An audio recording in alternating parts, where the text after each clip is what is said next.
മലയാളത്തിൻ സുൽത്താൻ, മഴവിൽ പോലൊരു സുൽത്താൻ, കഥകളിലൂടെ കണ്ണിനു കാഴ്ചകൾ കാട്ടിത്തന്നൊരു സുൽത്താൻ, മിഴികൾ നിറയും കഥകളിലൂടെ ഓടി നടന്നൊരു സുൽത്താൻ, സഹജീവികളെ സ്നേഹിക്കാനും പറഞ്ഞു തന്നൊരു സുൽത്താൻ,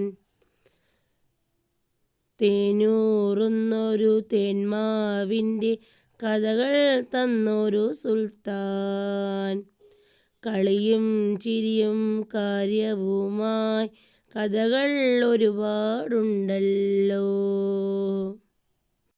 ജീവിതം നേർവഴി കാണിക്കാൻ അനുഭവം കഥയായി മാറ്റിയതും നമ്മുടെ സ്വന്തം സുൽത്താൻ, മലയാളത്തിൻ സുൽത്താൻ, ബേപ്പൂരുള്ളൊരു സുൽത്താൻ.